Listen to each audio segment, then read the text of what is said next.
안녕하십니까. 행복한 아침 이재용입니다. 안녕하세요. 장예인입니다. 이제 연휴 끝나고 일상으로 돌아온 아침입니다. 오늘 2월 3일 목요일이고요. 뉴스부터 몇 가지 살펴보도록 하겠습니다. 연휴 마지막 날이었던 어제 사상 처음으로 신규 확진자가 2만 명을 넘어섰습니다. 어제 서울의 한 선별검사소에서는 출근을 하루 앞두고 몰려든 시민들로 한바탕 소란이 벌어졌습니다.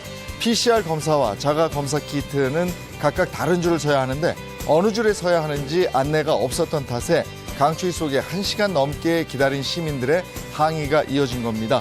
이렇게 선별진료소 곳곳에서 혼선을 빚고 있는 가운데 정부는 오미크론 환자 급증에 대비해서 오늘부터 60세 미만 건강한 사람의 PCR 검사를 제한합니다.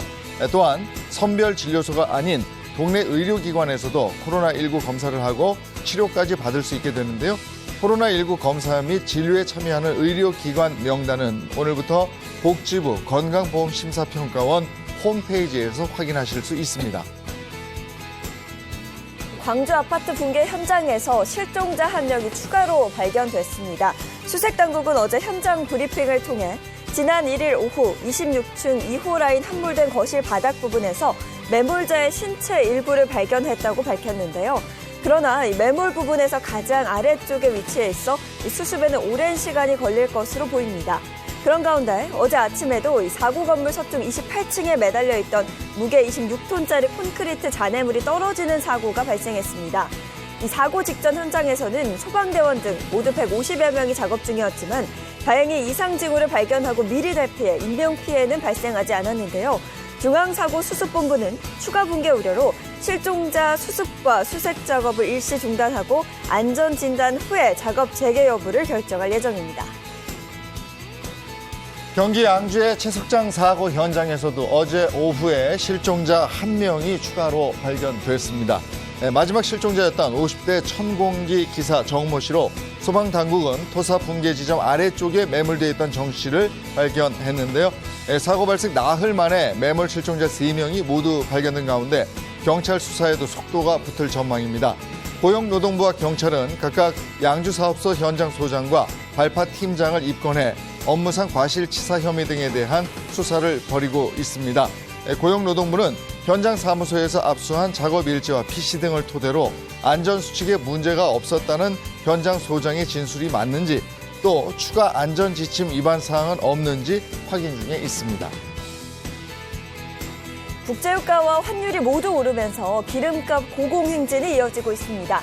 지금이 가장 싸다 이런 얘기까지 나올 정도인데요. 지난주 전국 주유소 휘발유 판매 가격은 일주일 전에 비해 19원 가까이 올랐습니다. 2주 연속 상승이자 직전주의 2배 가까운 상승폭입니다.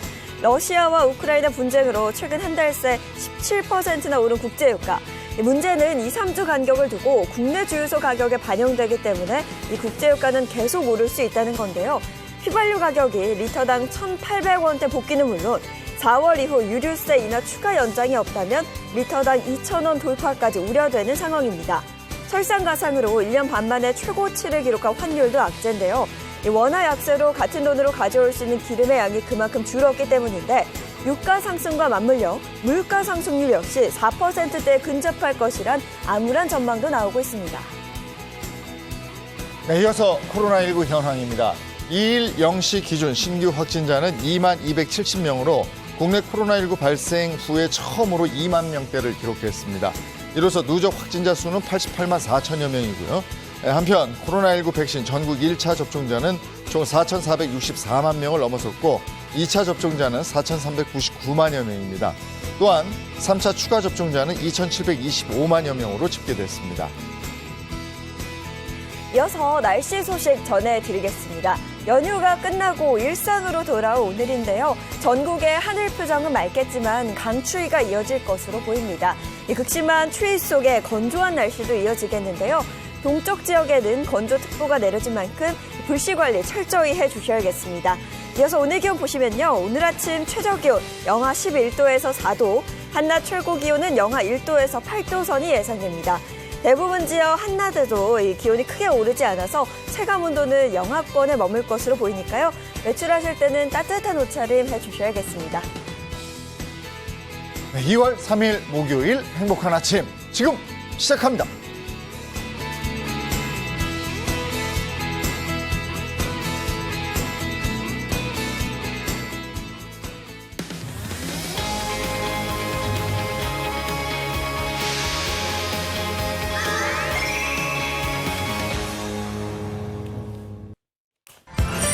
돈이 보이는 경제, 오늘 주제는요. 세계는 지금 K푸드 열풍입니다.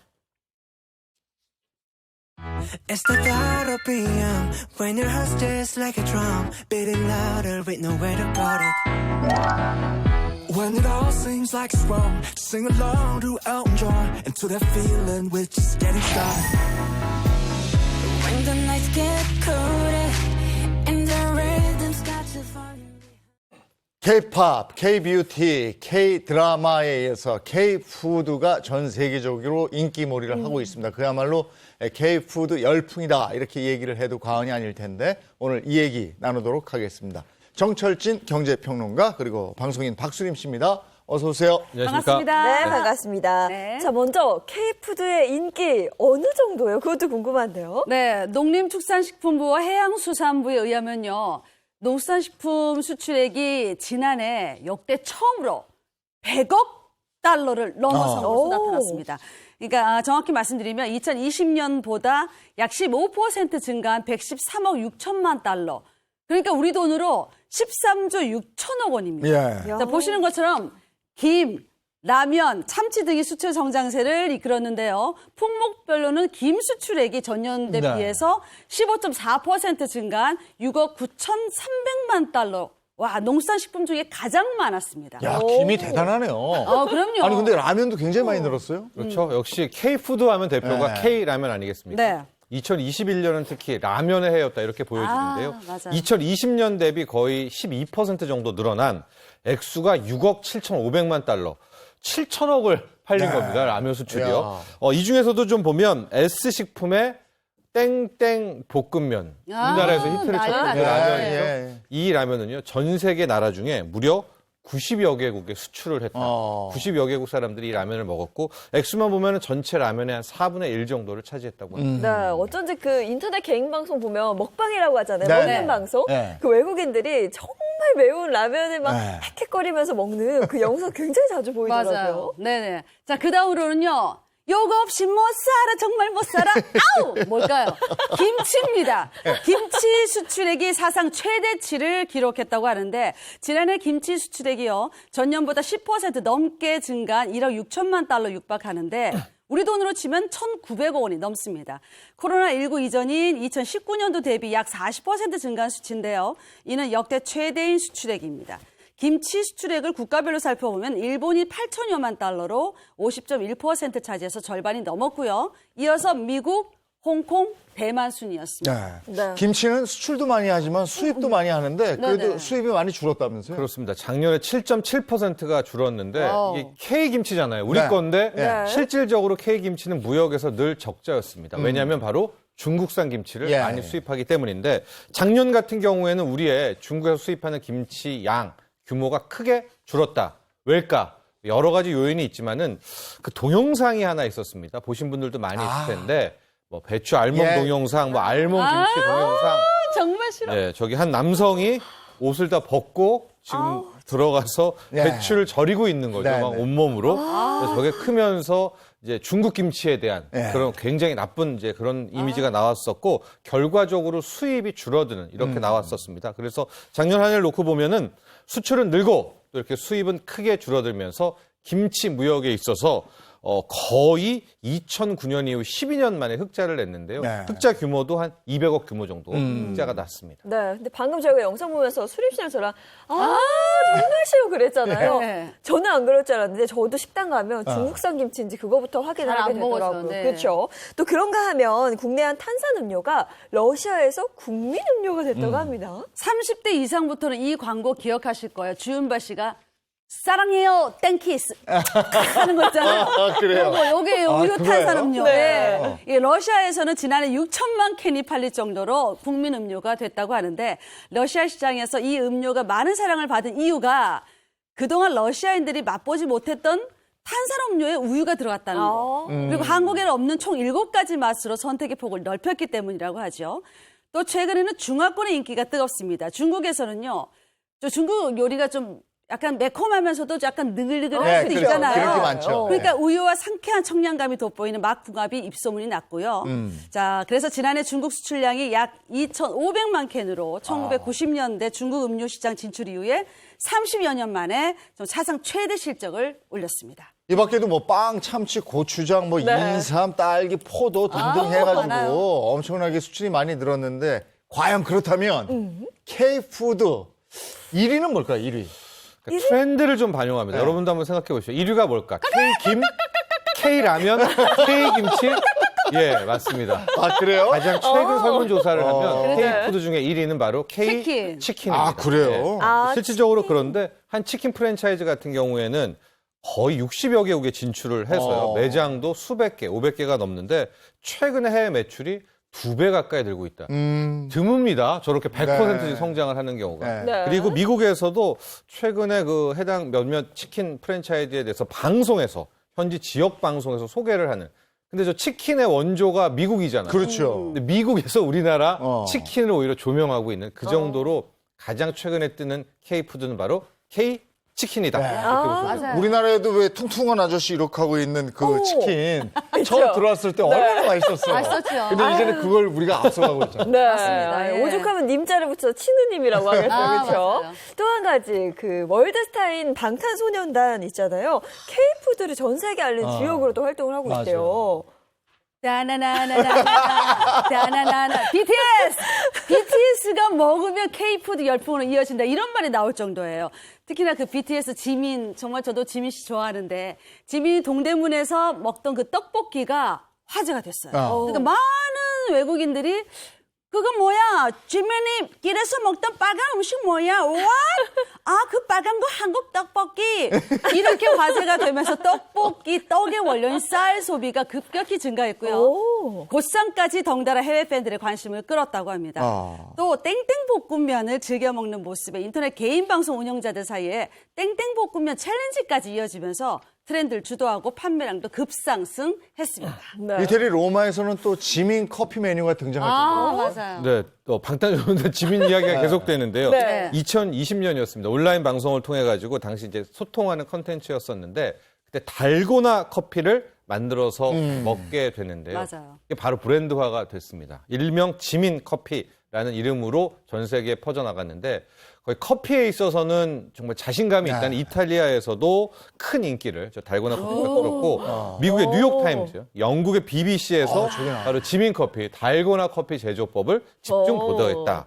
또 만두까지 좀 이어졌는데요. 네. 이 지민이 작곡한 최근 노래 프렌즈의 만두 이야기들이 이렇게 나오게 되니까 있어요. 영국의 블룸버그에서 한국산 제품 K푸드 소개하다가 또 이 만두를 예. 집중 조명하기도 했다라고 해서 지금 K푸드의 우수성과 인기가 맞아요. 그야말로 아주 퍼지고 있다 이렇게 볼 수 있습니다. 네. 정말 전 세계적으로 열풍이 불고 있는 K푸드. 그럼 좀 구체적으로 왜 이렇게 인기인지 한번 알아볼까요? 자, 그 이유가 뭘까요? K푸드의 이유 있는 열풍입니다. 첫 번째, 코로나19 팬데믹? 그렇죠. 코로나로 인해서 전 세계적으로 비대면이고 집콕이 늘면서 K푸드가 열풍이 거세지고 있다. 이런 분석인데 라면, 과자류, 음료, 쌀 가공식품 등 가정 간편식이 높은 성장세를 보이고 있습니다. 그중에 가장 큰 수혜를 입은 것이 바로 라면이에요.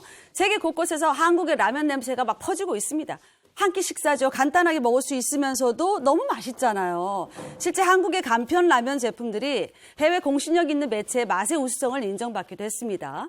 2020년 미국 뉴욕타임즈가 운영하는 한 제품 리뷰 사이트에서는요. 세계에서 가장 맛있는 라면으로 매운 라면 하면 가장 먼저 떠오르는 거 있잖아요. 사나이 울리는 땡라면. 네, 요게 선정이 됐습니다. 2021년에는 매운 라면과 짜장라면을 선정했고요. 자, 심사위원들은 매운 라면이 특유의 그 감칠맛과 다양한 재료와 잘 어울리는 그 점이 좋았다고 그러고 짜장라면은 영화 기생충에서 맞아요. 차돌박이 올려갖고 네. 트러플 오일을 이렇게 뿌려서 먹는 그 재미있는 제품이라고 네. 호평도 했습니다. 네, 또 이 네. 코로나19 팬데믹 상황으로 인해서 전 세계적으로 집밥 먹는 사람들이 늘어났잖아요. 그러면서 쌀 소비량도 증가를 했대요. 그렇죠. 코로나19에 따른 집콕은 전 세계적인 현상이었었는데 네네. 이것이 K푸드의 큰 힘, K푸드 중에서도 쌀 소비량에 있어서는 아주 큰 역할을 했다라는 분석입니다.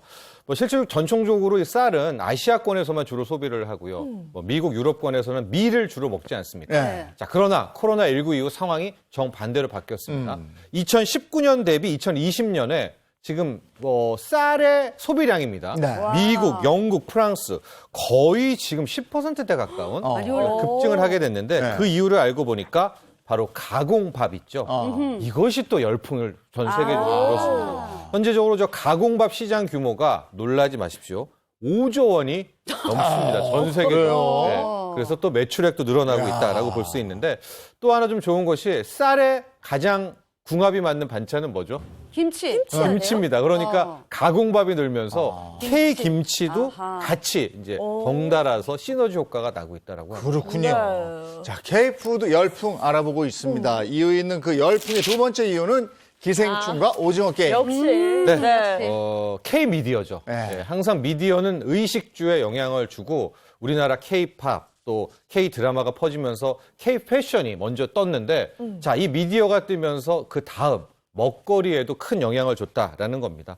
한류 영품 또 오징어 게임 등등에 있어서 그 미디어에 나오는 K-푸드가 덩달아서 큰 인기를 누리고 있는데요. 앞서도 소개가 됐지만은 영화 기생충에 나오는 짜장라면, 또 오징어 게임의 달고나 이런 것들은 그야말로 빅히트를 친 K-푸드였었고 K-미디어, K-컨텐츠, K-팝 등이 점점 인기를 끌면서 뒤따라서 이제 K-푸드까지 함께 인기를 누리고 있습니다. 네, 보고 즐기는 재미에 더해서 해외 입맛도 사로잡고 있는 건데요. 꼭 사실 뭐 영화나 드라마에 맛있는 음식 나오면 꼭 집에서 그렇게 해보고 싶더라고요. 그럼 그렇죠. 예전에 많이 태워 먹었잖아요. 그렇죠.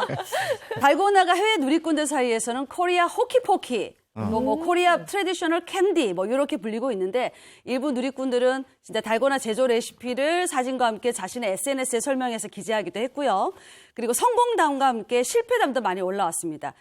넓게 펴는데 실패해서 뭉쳐버린 달고나, 여기부터 접시에 달라붙어 안 떨어지는 달고나, 국자를 태워버린 달고나, 뭐 이런 다양한 경험담들이 올라왔고요. 이를 보면서 즐거워들 했죠. 실제 달고나를 만들던 중에 플라스틱 국자가 녹아버린 한 영상 조회수가 100만을 넘게 됐습니다. 네. 오, 국자를 플라스틱 국자를 하면 안 안 되는 되죠. 그러니까요. 그렇죠. 네. 몰랐나 보다. 예, 맞아요. 저렇게 소다 저렇게 한 해야지. 국자 하면 진짜 네. 저렇게 부풀어 오르잖아요. 저 찍어가지고 맛있죠. 그 영화 또 기생충에서 등장한 짜파구리는 개인 방송 채널의 영어, 중국어, 일본어 등 11개 언어로 짜파구리 조리법을 소개하는 영상이 오르는 등 글로벌 호황을 누렸습니다. 그러면서 해당 기업의 글로벌 매출이 아주 크게 증가하게 됐습니다. 예, 네. 콘텐츠의 힘이 정말 대단한 그렇죠. 거예요. 예. 자, 이유 있는 열풍, 장수의 힘. 네. 장수? 이때 장수는 그 장군 장수가 아니라 네. 오래 산다는 오래 산다. 장수입니다. 이런 말이 있잖아요. 우리의 것이 좋은 네. 거죠. 또 한국이 1등이 또 세계 1등이 된다는 건데 K푸드에서도 실질적으로 이런 것들이 검증이 됐습니다. 국내에서 정말 오래 살아남았던 1위 뭐 과자든 뭐든이 세계에서도 같이 인기를 끌고 있다는 건데요. 한번 볼까요? 과자 중에서는 여러분들 다 아는 새우맛 과자. 네. 네. 정말 오래됐죠. 아유, 그럼. 역시 해외에서도 큰 인기를 누리고 있다라고 맛있죠. 하고 라면 중에서는 1963년에 옛날 출시가 됐던 S, 네, 삼땡 라면, 또 1986년에 출시가 됐던 매운 라면의 원조 땡라면. 네, 땡라면 맛있죠. 등등. 또 하나 더 있죠. 초코 과자. K푸드의 원조. 이런 것들이 뭐 동유럽, 미국에서도 함께 인기를 끌고 있어서 역시 국내에서 검증받았던 K푸드가 해외에서도 통한다. 이런 논리가 다시 한번 나왔습니다. 초코과자 네. 진짜 군대 있을 때 매일 먹었다. 매일. 꼭 그렇게 무슨 말 할 때 눈물 젖은 초코 과자를 맞아, 먹어본 적이 맞아. 있느냐 이렇게 묻는데 특히나 말씀 주신 그 초코 과자가 해외에서 그렇게 귀한 몸이래요. 60개국에서 판매 중인 초코 과자가 특히 중국, 베트남, 러시아에서 큰 인기를 얻고 있습니다. 2021년 중국 브랜드 파워지수 파이 부분에서 1위를 차지하면서 6년 연속 1위를 기록 중인 초코과자입니다. 2020년 중국 매출 약 2,100억 원을 달성하면서 국내 매출의 2배가 넘는 매출을 달성했습니다. 베트남에서 초코과자는 아주 귀한 몸이래요. 베트남 전체 파이 시장 점유율 70%를 넘어선 초코과자는요. 베트남 현지에서는 제사상에 오릅니다. 특별한 날 선물로 줄 정도로 귀한 과자, 고급 과자 이렇게 여겨지고 있습니다. 대단하죠. 예, 세계인의 입맛을 사로잡고 있는 K푸드에 대한 얘기를 나누고 있습니다. 근데 이 K푸드가 무슬림 사이에서도 그렇게 또 인기가 있다고 그래요? 허용이란 뜻의 할랄입니다. 엄격한 이슬람 율법에 따라서 생산되거나 처리 가공된 것을 뜻하는데 원재료부터 생산 소비까지 이어지는 전 과정에서 돼지고기, 술, 피, 이런 거 이슬람 문화에서 금지하는 것과 일절 접촉이 없어야 되기 때문에 꼼꼼한 인증이 필수입니다. 떠오르면 할랄 라면으로는요, S그룹의 라면이 있습니다. 2018년 말레이시아 자킴 할랄 인증을 받고 판매를 시작한 해당 라면은요, 연간 판매량이 2019년 305만 개에서 2020년에 1000만 개를 돌파하면서 3배나 껑충 뛰었습니다. 회사 측은 그래요. 대체육 개발과 동시에 스낵, 소스 등 다양한 종류의 한국식 할랄 푸드를 선보이면서 글로벌 할랄 푸드 시장을 개척해 간다 이런 계획이라고 합니다. 예. 이런 까다로운 절차에도 불구하고 네. 업계가 할랄에 주목하는 이유는 그만큼 이제 성장 가능성이 크기 때문이겠죠. 그렇습니다. 잠재력, 성장성입니다. 미국, 유럽, 아시아 거의 이 식음료 시장이 꽉 찼는데 이슬람권은 아직도 성장 중입니다. 한국 할랄 인증원에 따르면은 세계 할랄 식품 시장은 중국의 1.7배, 또 미국의 1.7배 정도로 굉장히 1.6배가 좀 큰데 아직까지 성장이 안 됐거든요. 네. 그리고 인구 같은 경우가 전 세계에서 한 20%, 24% 정도가 되는데 여러분 잘 생각해 보시면 이슬람권은 아직도 출산이 많아요. 나머지 국가들은 저출산을 고민하는데 그러네. 이 지역은 계속해서 예. 인구가 네네. 늘어나고 있기 네. 때문에 이 할랄 시장을 공략해야 된다. 특히 2060년엔 전 세계 인구의 30%가 바로 무슬림이 될 것이다. 이런 분석도 나오고 있어서 자, 지금 K푸드도 속속 이 할랄 시장에 뛰어들고 있습니다. 할랄 인증받는 기업들이 엄청 많이 늘어나고 있거든요. 앞으로 이 중동 지역에서도 K푸드 열풍이 이어지기를 또 기대합니다. 네. 네. 근데 이렇게 K푸드가 잘 나가자 또 부작용이 생기고 있다. 자, 힌트 드릴게요. 예. 중국이 또 무슨 부작용인지 아시겠죠? 예. 네. 그러니까 우리나라에서 뭔가 인기를 끌면 중국에서는 꼭 이렇게 모방을 한단 말이에요. 짝퉁이라고 그러죠. 이게 활발히 유통이 돼서 국내 업체들이 지금 공동 대응에 나섰습니다.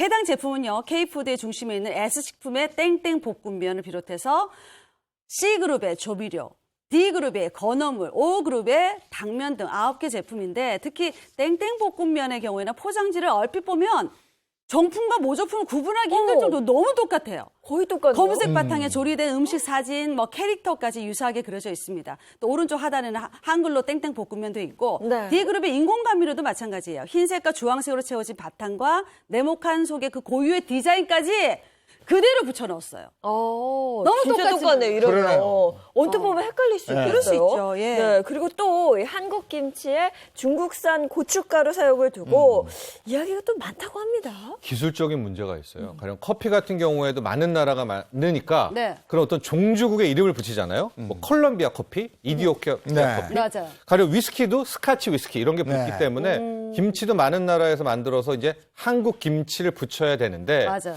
여기 문제가 바로 원재료입니다. 김치의 주 원재료가 고춧가루인데 현재 우리나라 김치의 고춧가루는 거의 70% 이상 중국 거를 수입을 하거든요. 그러니까 원재료 기준으로 이 브랜드 명칭을 치면 한국 김치를 못 붙이게 됩니다. 그러니까 이런 기술적인 문제를 좀 정부가 나서서 해결을 해야 되는데 또 국내 고춧가루를 쓰면 가격이 가격이 높아져서 올라가니까. 가격 경쟁력이 떨어지고 이런 K김치가 앞으로 풀어야 될 기술적인 문제들은 상당히 많이 남아있는 것도 사실입니다. 예. 세계인의 입맛을 사로잡은 K푸드에 대한 얘기를 했는데 우리가 K푸드 열풍이랬어요. 네. 근데 열풍은 확 식을 수 있거든요. 그렇죠. 그러니까 이게 확 식지 않도록 네. 쭉 갈 수 있도록 그 해당 분야에서 노력들을 좀 해주셨으면 하는 바람입니다. 고맙습니다. 네, 고맙습니다. 사건 사고 24시 첫 번째 주제는요. 상견례 날 살해당한 예비부부 범인은 누구입니다.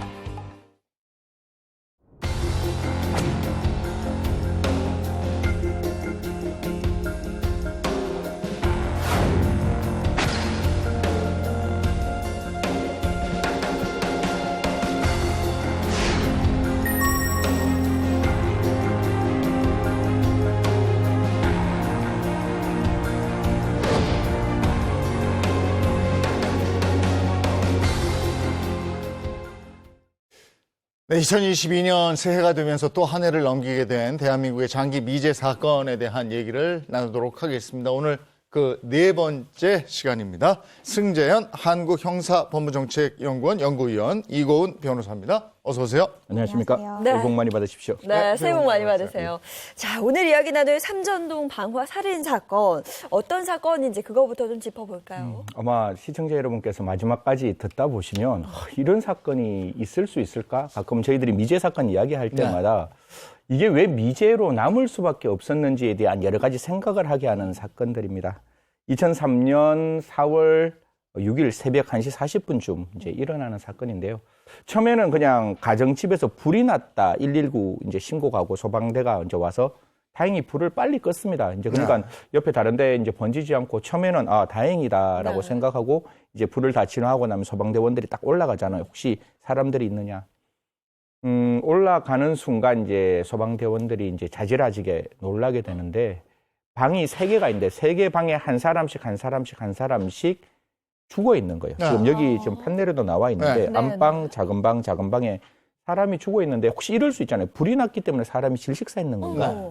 근데 그게 아니라 몸에 굉장히 많은 상처가 있고 그 상처가 사실상 상상할 수 없는 수해의 흉기에 의한 이제 살인이고 중요한 거는 단 한 사람도 방언이 없다는 거예요. 보통 이렇게 칼이 그러니까 흉기가 도르면 사람이 이렇게 막잖아요. 그렇죠. 그 방언이 있는데 그 방언도 없는 사건. 그래서 이 사건이 지금 이제 문제가 되고 있는 사건입니다.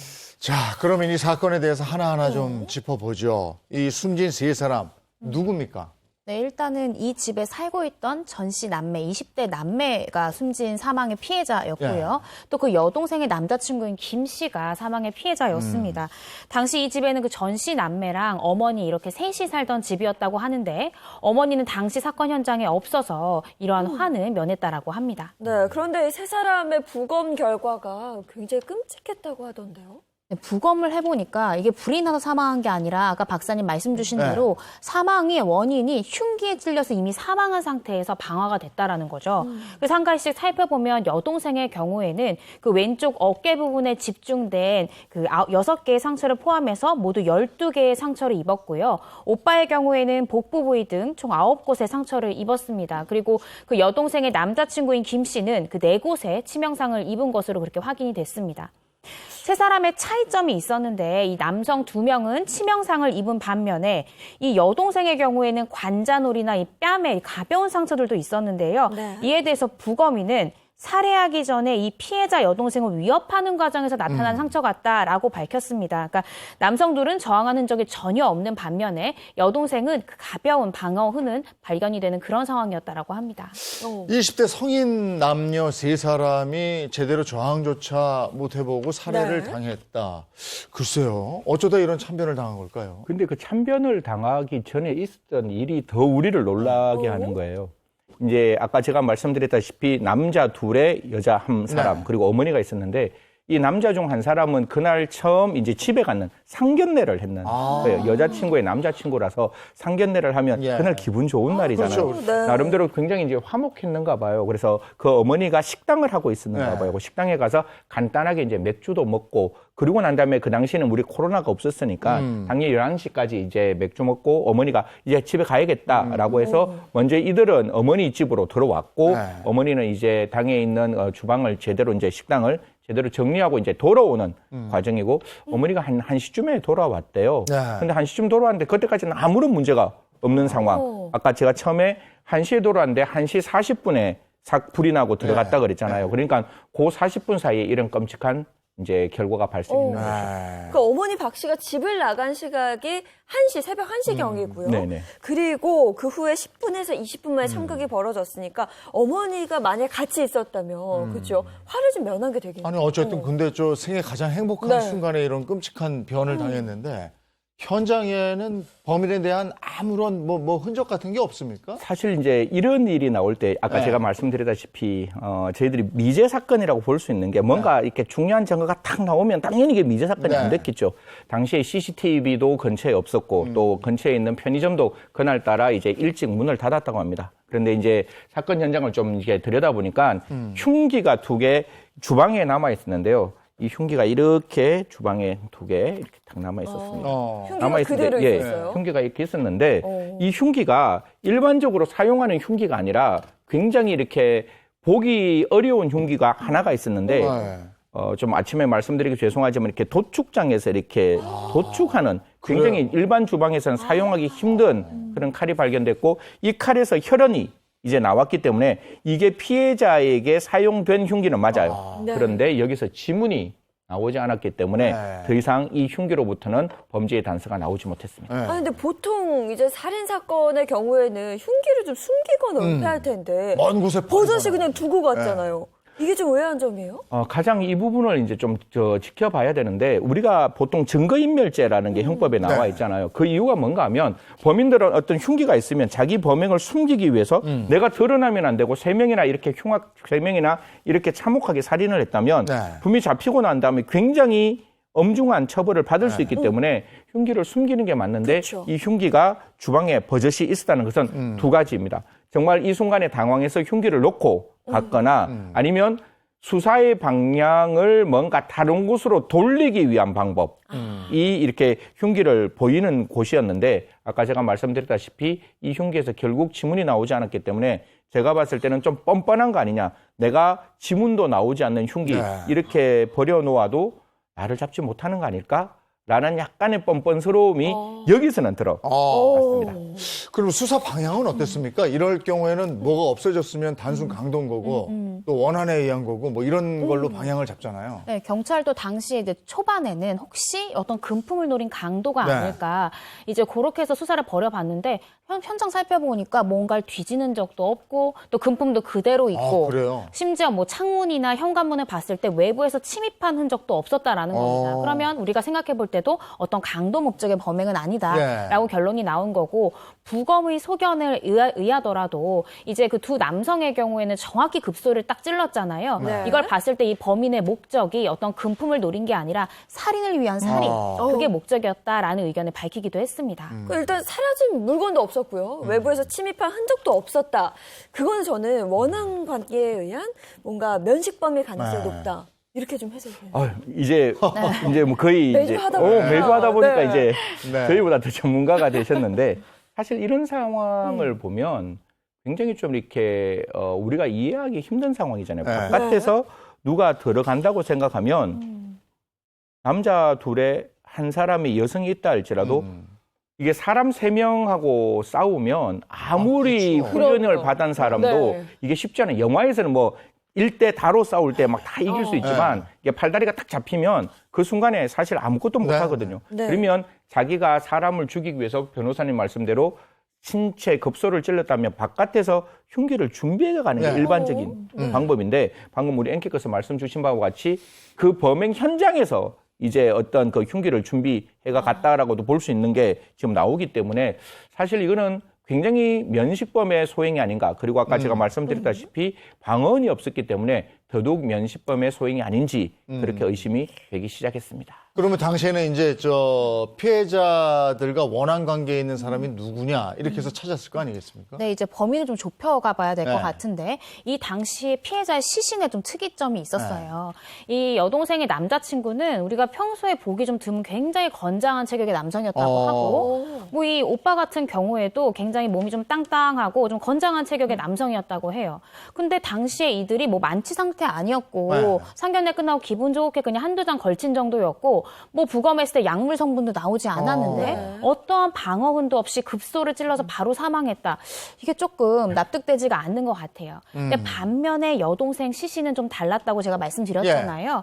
뭐 관자놀이, 뺨 이렇게 수많은 작고 큰 상처들이 있었는데 한 방에 급소를 노리진 않았던 거죠. 근데 2명의 남성 살해한 거 보면 이 범인이 급소를 찌르지 못할 법한 사람도 아니거든요.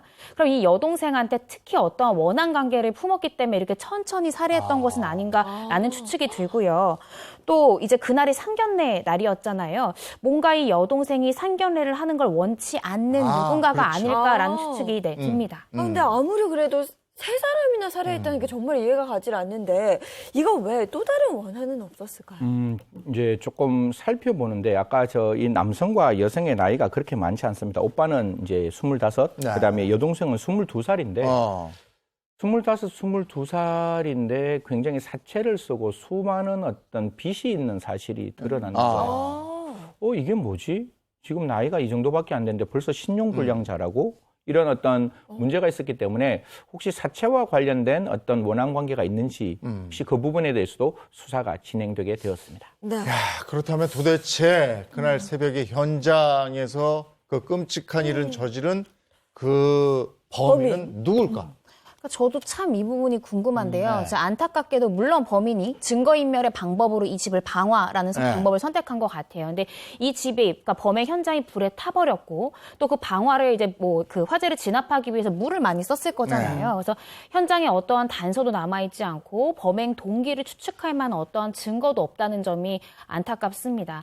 하지만 현장에는 한 가지 잃어버린 게 있었어요. 네. 그게 뭐냐면 이 전신남매가 키우던 반려견 시추 한 마리. 이 한 마리는 모든 걸 봤을 목격자가 될 수 있는 거죠. 네, 남매가 키우던 반려견이 그 현장에서 사라졌다는 얘기네요. 네, 분명히 시추가 있었거든요. 네. 네네. 있었는데 소방관들이 이제 불을 끄려고 딱 문을 열고 들어가 보니까 시추가 없어진 거예요. 어떻게 된 걸까? 그리고 또 궁금한 게 아까 말씀 주신 대로 그 사건 자체가 새벽 1시 이후에 발생한 거잖아요. 네. 아무리 시추가 사교성이 좋은 그런 반려견이라고 하더라도 사실 제3자가 나타나면 멍멍 짖기 마련이잖아요. 네. 근데 이 주변 이웃들은 어떠한 소리도 또 어떻게 뭐 개가 짖는 소리나 사람의 비명 소리나 이런 특이 사항이 전혀 네. 없었다라고 진술을 했거든요. 그 부분이 참 이상하지 않나? 또 그렇기 때문에 이 반려견이 짖지 않을 만한 면식범, 평소에 굉장히 많이 봤던 그런 사람이 범인이지 않을까라는 추측이 충분히 가능합니다. 네. 소리도 없이 반려견이 현장에서 사라졌다. 글쎄, 대체 어떻게 된 걸까요? 저희 집도 이제 기본적으로 시추를 키우고 있어요. 시추가 굉장히 이렇게 사교성이 좋다고 할지라도 이렇게 지금 상황 자체가 이 시추가 경험하지 못한 상황일 거잖아요. 남매가 사망을 하고 남매 사망뿐만 아니라 옆에 있는 새롭게 왔는 남자도 사망하는 어떻게 보면 그 순간에 굉장히 사람이 보더라도 참혹한 상황인데 그 강아지가 시추가 봤을 때도 똑같이 참혹한 상황. 저희 집에 있는 시추는 바깥에서 큰 소리 나면 그냥 이렇게 탁 이렇게 엎드리는 듯한 굉장히 무서움이 많거든요. 그런데 이 시추가 없어졌다는 말은 잘 생각해 보세요. 사람을 사망시키고 바깥에 나가는데 시추가 이렇게 따라 나갔다는 거잖아요.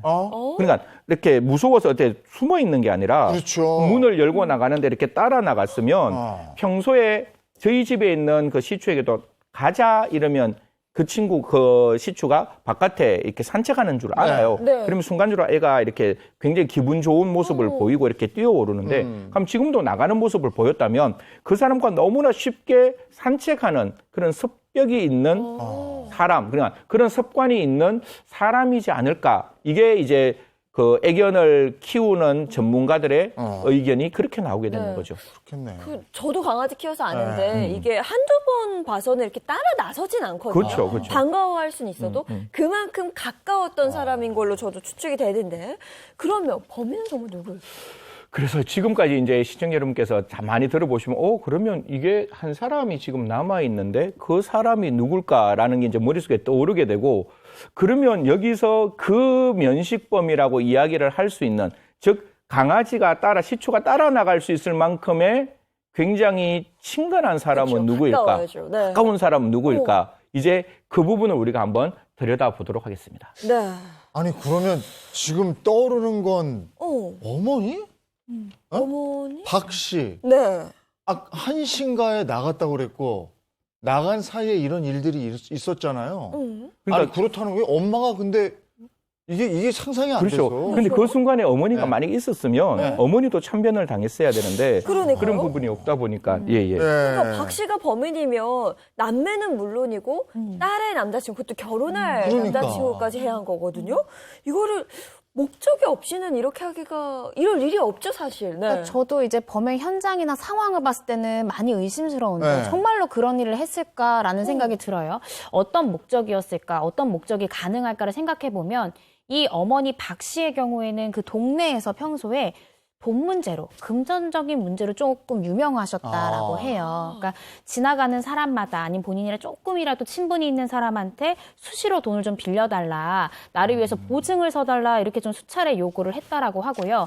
실제로 그 동네 주민들이나 상인들한테 이 어머니가 당시 빌린 돈이 2003년 기준입니다. 2003년 기준으로 확인된 바로만 3억 원이 넘는 거예요. 그래요? 정말로 많은 돈이죠. 네. 그리고 아까 박사님 말씀 주신 대로 이 20대 중반밖에 안 된 이 남매가 벌써 수천만 원의 사채 빚에 앉아 있었다고 아하. 했잖아요. 이게 알고 보니까 이 남매가 직접 빌린 돈이 아니었어요. 이 어머니가 이 남매 명의로 빌린 돈이었다라고 하고 이러한 그러니까 자신의 명의를 사용해서 이렇게 수천만의 빚을 지는 이 부분에 딸이 굉장히 불만이 많아서 평소에 어머니와 딸이 이런 문제로 굉장히 많이 다퉜다라고 합니다. 딸과 아들의 이름으로 거액을 빌렸고, 근데 그걸 이제 사채 빚까지 썼으면 사채업자들의 닭다리 또 심했을 거고, 네. 거기에 대해서 어머니가 굉장한 압박감을 느꼈을 거고, 아니, 그래도. 근데 어쨌든 사건이 발생하고 몇 달 뒤에 황당한 일이 벌어졌다면서요. 이제 이 부분이 아까 저희가 다시 면식범이자 네. 지금은 이제 이게 미제 사건이기 때문에 어머니에 대해서 우리가 어떤 색깔을 입히는 건 되게 조심스럽지만 네, 네. 어머니가 새로운 모습으로 나타납니다. 프랜차이즈업을 하는 굉장히 좀 이렇게 좋은 식당을 하나 딱 운영하는 모습으로 보이는 거예요. 그 전까지 3억의 빚에 매일매일 시달리고 있었는데 어떻게 이렇게 새로운 사업을 시작하게 되었느냐 좀 알아보니까 언제나 우리들이 많은 사건들을 볼 때마다 느끼지만 보험금이라는 게 문제가 되는데 제가 아까 2003년 4월이라 그랬잖아요. 네. 근데 2002년 겨울에 종신보험을 들게 합니다. 근데 종신보험이 한 달에 한 50만 원 정도 들어가는 네. 돈이에요. 네. 근데 앞에 있는 사채 빚을 쓰는 사람이 네. 종신보험 50만 원을 들게 한다? 네. 이거는 설득 납득되지 않는 부분이잖아요. 아들, 딸 앞으로 들었을 거예요. 예. 아들, 딸 네. 앞으로 종신보험을 들었는데 그 종신보험을 들었는 것도 약간 의심을 할 만한데 이제 변호사님이 이 종신보험의 계약 내용을 말씀하실 겁니다. 그러면 계약 내용, 그 가입 약관에 좀 특이점이 있었던 거네요? 근데 이 보험이 참 특이하더라고요. 보니까 이 해당 보험 가입자가 사망을 했는데 보험 가입 기간이 2년이 지나지 않은 경우에는 그 보상금의 30%만 지급하도록 되어 있습니다. 다만 타인에 의해서 살해된 경우, VCR에서 보시는 것 같이 타인에 의한 사망의 경우에는 보험금 납입 횟수랑 상관없이 보상금을 100% 받을 수 있는 상품으로 알려져 있습니다. 이렇게 뭔가 독특한 타인에 의한 사망의 경우 100% 보험금을 지급받을 수 있다라는 특약이 있는 이런 보험 상품. 그리고 이 상품에 가입한 지 불과 넉 달 만에 살해된 그 남매라는 피해자.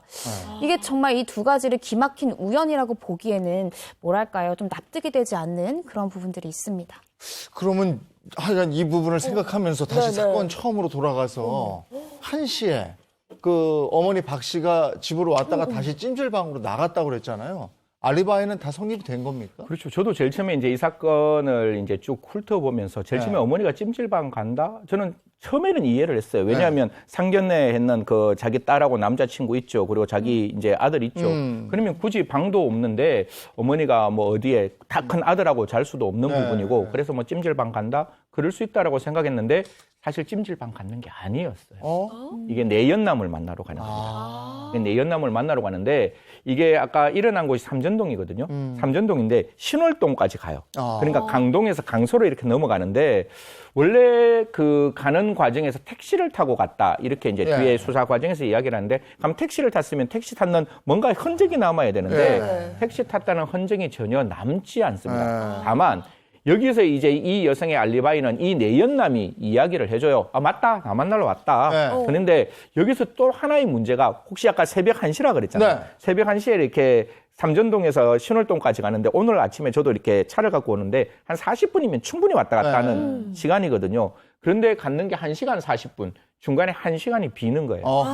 그러면 40분 만에 갈 수 있는 길을 왜 1시간 40분에 걸려서 갔느냐. 1시간에 시간이 비는데 이 비는 부분에 대해서는 제대로 설명을 하지 못했다라고 합니다. 아니 그런데 혹시 박 씨가 딱 나가고 나서 10분에서 20분 사이에 다른 누군가가 들어왔을 그런 가능성은 없는 거예요? 이게 정말 아까 변호사님 말씀대로 우연이 겹쳐져야 되는 것이고 사실 어머니의 존재는 이 사건을 만약에 계획하고 의도했는 사람의 입장에서는 그렇게 문제가 안 됐을 거예요. 그냥 제가 사실 이건 수사를 할 때 가끔 주인공 시점에서 사건을 들여다보거든요. 삼자 입장에서 사건을 보면 이게 해결이 안 되는데 주인공 시점에서 들여다보면 제가 만약 범인이었으면 가장 힘든 과정은 남자 둘이었어요. 그러니까 어머니는 살인을 하는 데 있어서 그렇게 크게 문제가 되는 게 아니라 어떻게 이 남자 2명에 대한 자기가 살인의 목적으로 들어갔다면 남자 2명을 어떻게 살인을 할까에 대한 문제이지 어머니에 관한 문제는 아니었기 때문에 어머니가 있고 없고의 문제가 아니었는데 어머니가 나가고 난 다음에 이런 사건이 벌어졌기 때문에 또 어머니와 또 다른 사람의 관계가 있는 거 아닌가 이런 생각을 할 수밖에 없는 거죠. 네. 아니 아무리 그 정황상 뭐 이런저런 얘기를 한다고 해도 네. 어머니인데 상견례하고 자식이 그런 너무나 기쁜 날 그런 끔찍한 일을 할 수가 있을까 이런 생각이 드는 부분인데요. 네. 근데 현장에 무슨 뚜렷한 단서는 없었다는 거잖아요. 네, 한 가지 이제 단서가 발견이 됐는데요. 그 중요한 단서가 바로 딸 손에 꽉 쥐어진 머리카락이었습니다. 아, 그럼 네. 되는 거 아닌가? 머리카락이 있으면? 이 사망 현장에서 보니까 이 딸이 손에 꽉 13가닥의 머리카락을 쥐고 있었는데 네. 이제 길이가 한 9cm에서 22cm 가량이 되는 이 13가닥의 머리카락을 꽉 쥐고 있었다라고 해요. 근데 일반적으로 생각을 해보시면 사람이 사망을 하면 1차 근육 이완이라고 하죠. 그래서 몸이 축 늘어지는 게 보통인데 이렇게 사망 현장에서 썼던 신체 부위를 이 사망한 시신이 꽉 쥐고 있다? 이거는 사실은 통상적이지는 않거든요. 그러니까 이게 하나의 다잉 메시지처럼 이 딸이 필사적으로 움켜쥐고 있었던 게 아닌가라는 생각이 들어요. 그래서 당시 수사관들도 이걸 딱 발견하고 아 이거다 해가지고 네. 바로 이 머리카락을 국과수로 보냅니다. 네, 네. 근데 국과수에서 안타깝게도 우리가 예상치 못한 결과가 나왔는데 이 머리카락에 모근이 없어서 이게 누구의 DNA인지를 밝힐 수 없다 이런 결과를 가지고 온 거죠. 그래서 저도 정말 안타깝고 저도 이 부검 결과나 뭐 이런 DNA 정말 이런 거를 좀 한번 보고 싶어요. 그때 당시에 기술력이 이거밖에 안 됐나? 그러게. 왜냐면 제가 검찰에 근무했을 때는 모근이 없더라도 그럼 이걸로 충분히 밝힐 되잖아. 수 있었는데 그래서 이때 당시가 2003년 이때 당시 자체가 조금 시대적으로 과학기술의 발달의 정도나 이런 게 좀 부족했지 않나라는 생각이 듭니다. 아니 머리카락이 진짜 범인을 잡을 수 있었던 결정적인 단서였거든요. 그러면 혹시 다른 확인할 수 있는 그런 정보는 없었을까요? 여기서 저는 이제 뭐 우리 저 변호사님도 말씀 많이 주셨는데 이게 다잉 메시지면 이렇게 딱 잡는 거잖아요. 잡고 이렇게 딱 당기는 거거든요. 그럼 목은 나와요. 그러게. 이게 본능적으로 아무리 시청자 여러분 생각해 보십시오. 이렇게 사람이 딱 죽는데 내가 그 사람으로부터 뭔가를 하나 딱 하기 위해서 딱 잡았으면 뜯기는 느낌이지 잘리는 느낌은 아니잖아요. 그러니까 저는 이게 왜 모근이 없는지가 정말 이상한 거예요. 이건 잘리는 머리카락이거든요. 뜯기는 머리카락이 아니라. 네. 그래서 이 부분에 대해서 여하튼 뭐 모근은 없으니까 그래서 이 머리카락을 가지고 여러 가지 검사를 했는데 혹시 목의 혈통이라 그러면 외할머니, 어머니, 그리고 남매 이렇게 넘어가잖아요. 근데 이게 목의 혈통의 머리카락은 맞다라고 나왔는 거예요. 그러면 지금 우리 그래프에 나오듯이 어머니, 외할머니, 어머니, 아들, 딸이니까 조 라인에 있는 누구 중에 한 사람이라는 거죠. 딸의 머리카락이든 어머니의 머리카락이든 외할머니의 머리카락이든. 근데 외할머니는 존재할 수 없었으니까 네, 네. 어머니나 혹은 외삼. 딸, 외삼촌? 외삼촌 아니면 딸 이렇게 우리가 판단할 수 있는 거죠. 어쨌든 저게 그러니까 어머니의 머리카락일 가능성도 있다는 얘기네요. 그렇죠. 목의 혈통이니까 네, 사실 네. 어머니 머리카락일 수도 있죠. 네. 근데 안타까운 게 당시 경찰은 이 숨진 이 여동생이 죽는 과정에서 너무 고통스러워서 스스로의 머리카락을 잡아 뜯은 것이다. 이렇게 잠정적으로 결론을 내렸어요. 그러니까 수사가 다시 원점으로 돌아간 거죠. 근데 우리가 상식적으로 한번 생각을 해보면요. 우리가 언제 머리를 이렇게 쥐어 뜯는다라고 표현하잖아요. 언제 그래요? 굉장히 정신적으로 고통스러울 그래서 때, 고민하거든요. 뭔가 괴로울 때, 네. 누군가한테 너무 화가 날 때 우리가 그렇죠. 어떤 치안 행동으로 이렇게 머리를 잡아뜯는 행동을 하잖아요. 근데 이 여동생은 당시에 자신이 칼로 찔려서 또 자신이 사랑하는 오빠와 자신 남자친구가 살해된 현장을 보고 그때 당시에 내가 괴로워서 머리를 뜯는다 이런 게 조금 저는 상식적으로 납득되기가 조금 어려워요. 그래서 아마 경찰이 이제 누군가 범인을 잡지 못했는데 이 머리카락이 나왔고 하니까 그거에 대한 어떤 결론이랄까요? 그런 걸 내려야 되기 때문에 이런 결론으로 가지 않았나 싶기는 한데 저는 조금 납득되지 않고 오히려 죽기 직전의 상황이었다라고 하면 정말로 범인이 누군지를 내가 흔적을 남겨야 되겠다는 다잉 메시지거나 아니면 내가 어떤 상황을 회피하기 위해서 내 생의 마지막 순간에 방어를 했던 흔적 중에 하나로 네. 이해하는 게 더 타당하지 않나라는 생각이 듭니다. 아니 근데 저는 여기서 한 가지 의문인 게요. 어머니 박 씨가 범인이었다 하더라도 아무리 술을 먹었어도 건장한 이제 그렇지. 남성 2명에 네. 딸까지 있었단 네. 말이에요. 20대 성인 3명을 혼자서 어떻게 제압하고 살인할 수 있을까? 그리고 급소를 어. 딱 정확하게 가격했다. 저 이것도 물음표거든요. 이게 이제 사건을 바라보는 뭐 우리 변호사님이나 저나 이제 이 그 방송이 들어오기 전에 굉장히 많은 네. 이야기를 했는데 이게 순차적으로 이렇게 딱딱딱 일어나는 부분이고 이 남자 2명에 대한 그 흉기와 여성에 대한 흉기가 달라요. 그리고 남성 2명에 대해서는 아까 변호사님 말씀 주신 대로 그냥 탁 하고 죽을 수 있는 급소를 찌르는 거고 네. 여기는 굉장히 주저헌들이 많아요. 그리고 어떻게 보면 그러니까 급소를 찔러서 바로 네. 이렇게 사망에 이르게 하는 게 아니라 어느 정도 시간이 흐를 수 있는 그런 상황이었기 때문에 흉기도 2개, 범행 애모라 그러죠. 범행 수법도 다르면 야, 이게 혼자 했는 게 맞아?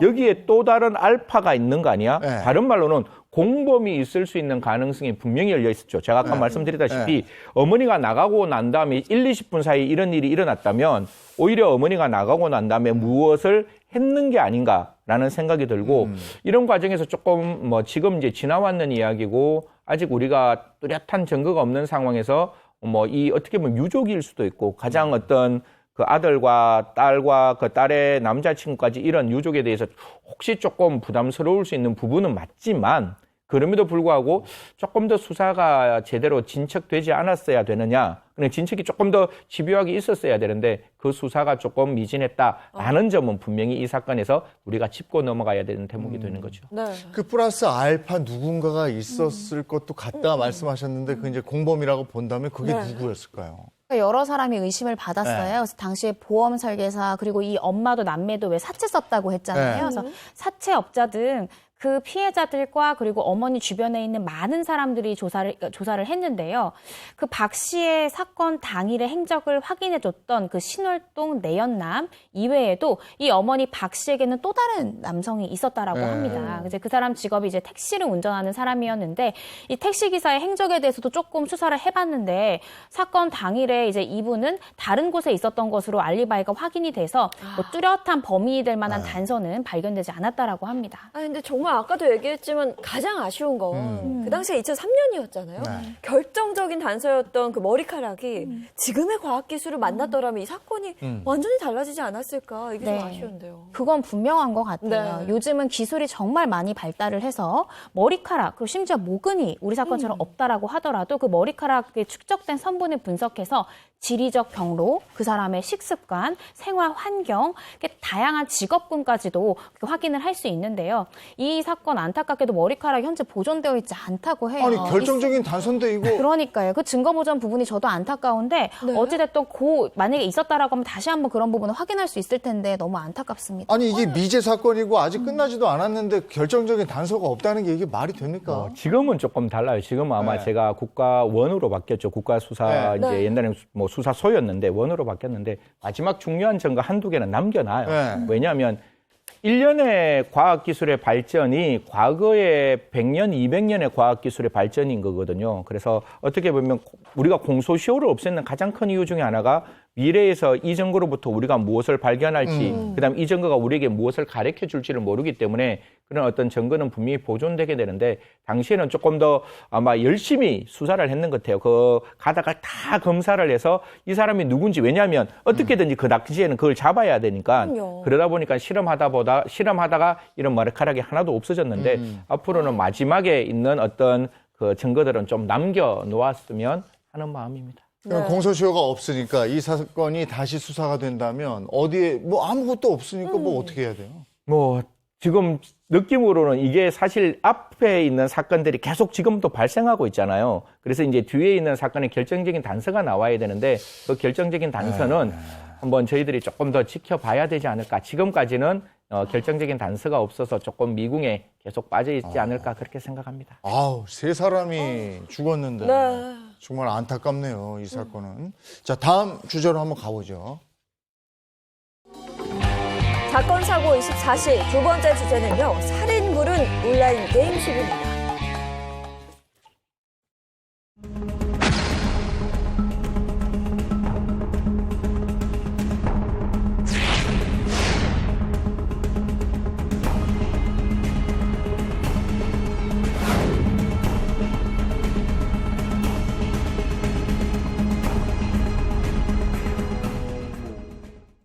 온라인 게임에서 시비가 붙은 상대를 실제로 만나서 흉기로 살해했어요. 30대 네. 남성인데 얼마 전에 그 항소심에서 중형을 선고받았는데 여기에 대한 얘기를 좀 나누겠습니다. 네, 먼저 어떤 사건인지부터 한번 짚어보겠습니다. 네, 일명 현피살인이라고 불리는 이 사건은요, 지난해 3월 있었던 일입니다.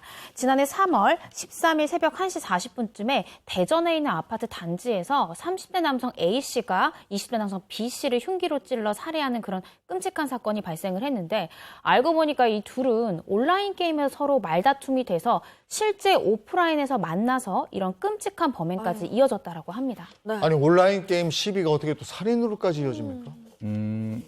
저도 PC방을 옛날에 다녔었거든요. 네. 그러니까 그때는 저희들이 뭐 이거는 게임 이름이니까 스타크래프트를 하다 보면 이렇게 팀워크로 갈 때가 있어요. 네. 그러니까 저쪽에도 두 사람, 우리 쪽에도 두 사람인데 게임을 정말 하다 보면 나와 똑같이 그 사람이 해주기를 바래요. 근데 저는 막 공격하러 가는데 그럼 같이 나와줘야 되잖아요. 근데 네. 그게 1, 2초라도 늦으면 반대편에 공격하고 갔을 때 분명히 저희가 질 수가 있거든요. 네. 그러면 이게 얼굴이 보이지 않잖아요. 그럼 제가 만약에 우리 이 앵커를 알고 있으면 네. 이거 좀 이렇게 좀 해 이러면 되는데 모르는 사이니까 네, 네. 말이 거칠게 나가요. 아. 뭐하니? 빨리 와. 이렇게 말이 짧게 갈 아. 수가 있는 거예요. 그러다 보면 듣는 입장에서는 내가 최선을 다하고 있는데 저쪽에서 저러고 있으니 이쪽 편도 화가 나는 거예요. 저희들이 문자 메시지 보낼 때 시청자 여러분께도 좀 이렇게 말씀드리는데 모르는 사람에게 문자 보낼 때는 되게 조심하셔야 됩니다. 왜냐하면 그 문자 자체를 읽는 거는 나의 감정으로 읽는 거거든요. 네. 그래서 문자 보낼 때도 그게 어떻게 특별하게 이모티콘은 없거나 말이 굉장히 딱딱하면 화나는 듯한 모습이기 때문에 이런 상황에서 이런 상황이 만들어지니까 이렇게 하는 거예요. 이제 그 늦게 오는 사람이 야, 나 A 동네 살아. 너 B, 너 나 찾아와. 너 도대체 너 그렇게 게임하면 나 너 정말 용서 못 할 거야. 막 찾아와 봐. 이렇게 이제 이야기를 하면서 굉장히 상황이 급박하게 변했는 거죠. 아하.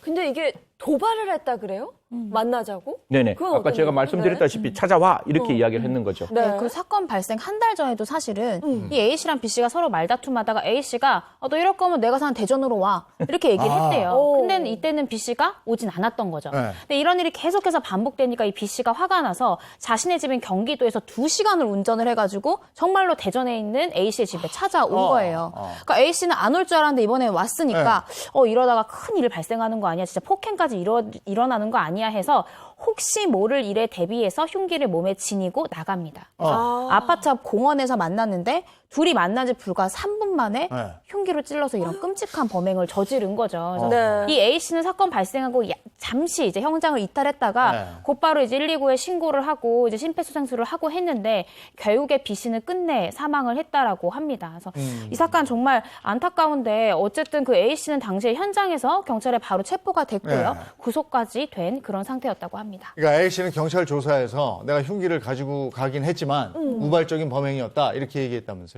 뭐 사실 이게 우발적이냐 우발적이 아니냐는 언제나 모든 피의자들은 이야기합니다. 자기가 계획적으로 사람을 살해했다라고 이야기하는 경우는 부모의 원수 정도 되면 네. 내가 계획적으로 살인했다 네. 이렇게 하지 보통 이런 사건에서 누구나 이야기할 때 우발적인 살인이다. 그게 어떻게 보면 살인 사건에서 형량을 낮출 수 있는 가장 좋은 방법인데 아까 제가 말씀드렸다시피 이미 우리 변호사님 말씀 주셨다시피 이미 흉기를 준비하고 갔고 그리고 아까 이게 살인 사건이거든요. 살인 사건이라는 거는 사람이 죽을 수 있는 그 부위에 흉기의 어떤 깊이, 흉기의 어떤 횟수 이런 걸 판단을 해요. 그렇기 때문에 이 사람 입장에서는 우발적이라고 생각하면 사람을 이렇게 탁 이렇게 흉기로 이렇게 사람 몸에 접촉했을 때 만약에 이게 사람이 본능적으로 놓게 되잖아요. 이게 이러고 놓게 되고 당황해서 두 번째 어떤 행동이 없는데 지금 같은 경우에는 계속적인 행동이 있었기 때문에 우발적이라는 이야기는 좀 믿기 힘들지 않을까 그렇게 생각합니다. 네, 이거를 앞서도 설명을 들었지만 원래는 두 사람이 같은 편이었거든요, 게임상에서. 근데 게임을 열심히 하지 않는다.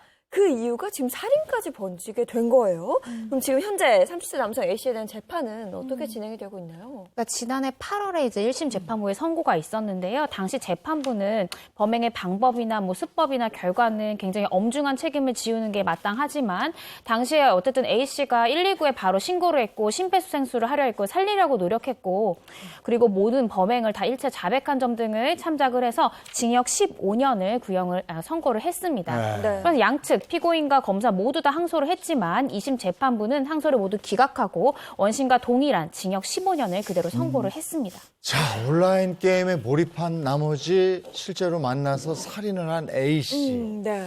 이 심리 상태를 어떻게 봐야 될까요? 사실 이 A씨는 조금 이렇게 가정에 좀 특별한 어떤 사정이 있었어요. 2020년 오랜 투병하는 어머니가 이제 그냥 돌아가시게 됩니다. 돌아가시고 난 다음에 사실 이게 굉장히 사람의 마음에 굉장히 이렇게 한 가슴을 뻥 뚫게 어떻게 그런 어떤 마음이었기 때문에 아마 그 외로움을 달래는 게 결국 온라인 게임을 통해서 외로움을 달래게 되고 그 온라인 게임에서 이기면 굉장히 삶이 기쁘게 느껴질 것이고 온라인 게임에서 지면 자기 삶도 무너지는 그런 느낌이 들었을 거예요.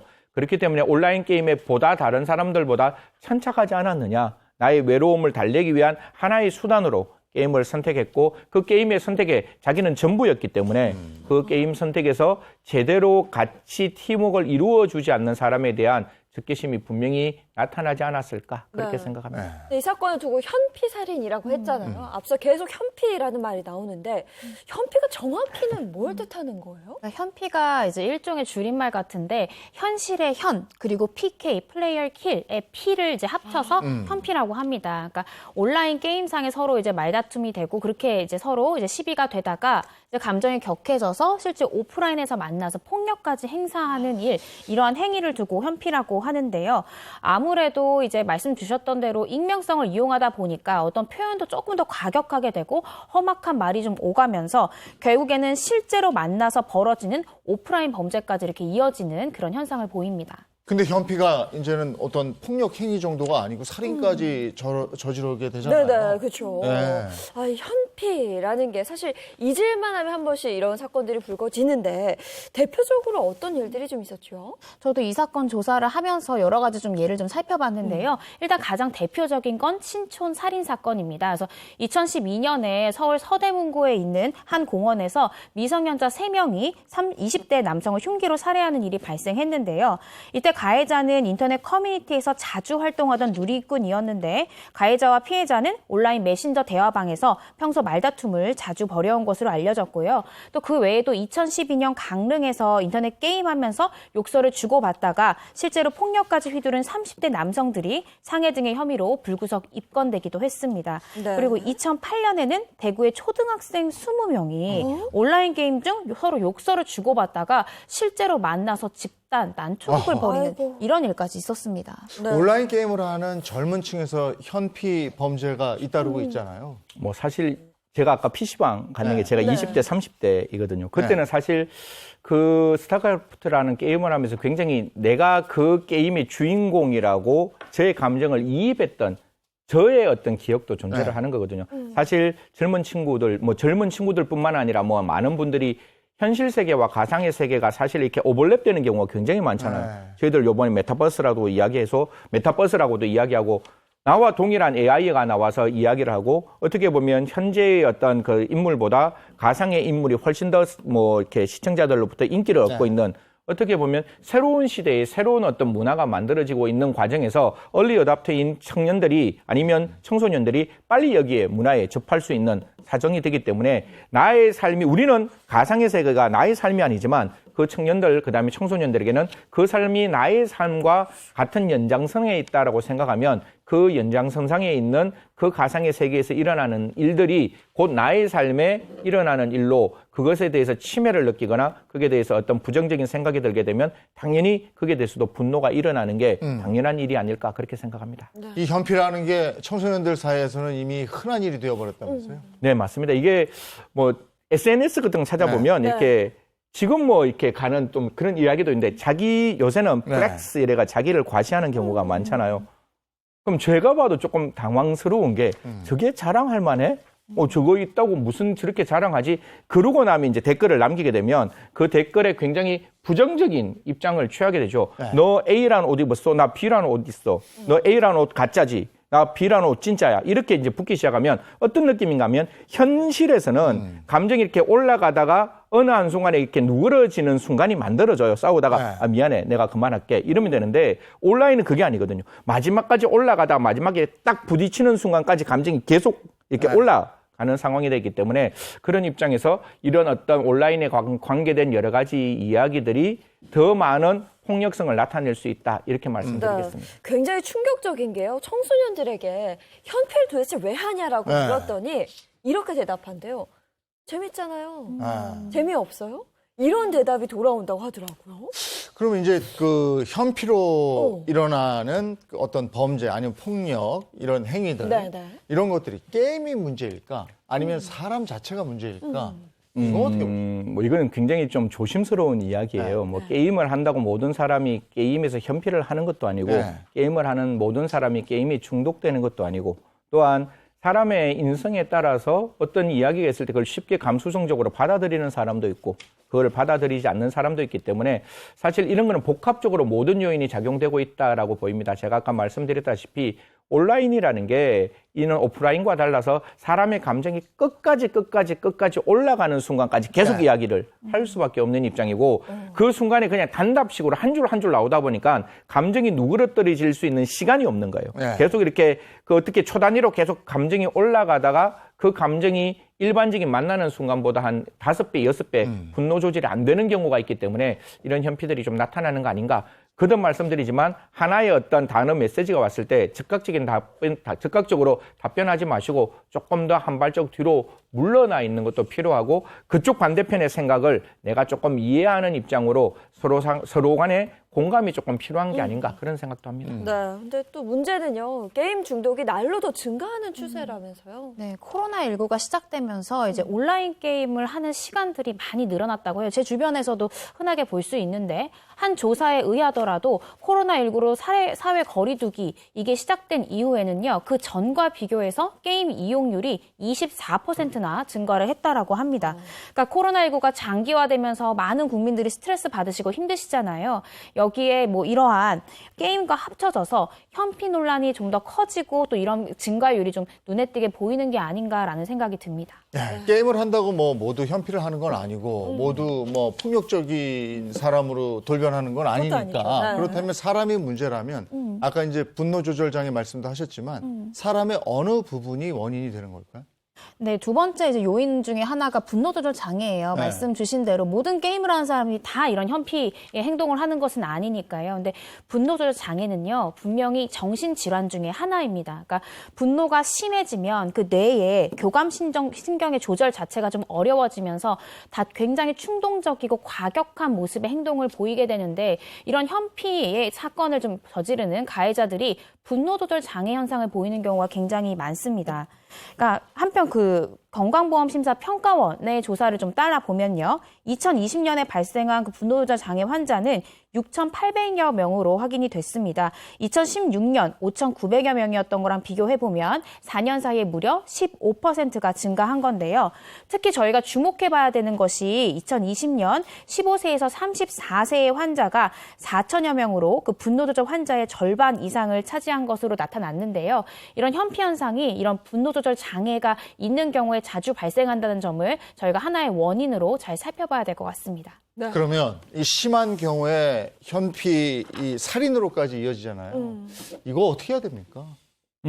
사실 이게 게임은 게임으로 치부를 해야 되고 게임에 나오는 캐릭터가 사망하거나 게임에 졌다고 해서 나의 삶과 내가 그런 어떤 감정에 이입이 돼서 내가 어떤 그런 상황을 당했다라고 판단해서는 안 된다라고 생각합니다.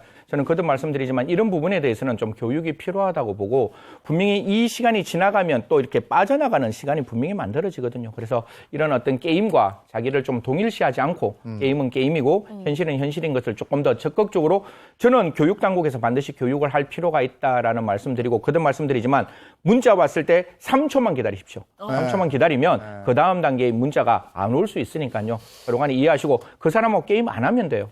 그러니까 절대로 다음에 그 사람을 만나지 않았으면 하는 마음입니다. 예. 네. 사건 사고 24시 오늘 여기까지 하겠습니다. 도움 말씀 고맙습니다. 네. 고맙습니다. 지금 시간이면 오늘이 시작되는 네. 시간인데 어떻게 보면 시작도 전에 막 오늘 피곤하고 몸이 찌뿌둥하고 이러시는 네. 분들도 많이 계실 네. 거예요. 아, 오래 쉬고 나면 늘 후유증이 따르더라고요. 네. 그래도 오늘 하루 힘내시기 바랍니다. 좋은 하루 보내시고요. 저희는 내일 아침 7시 30분에 돌아오겠습니다. 행복한 아침, 행복한 하루 되십시오. 고맙습니다. 고맙습니다.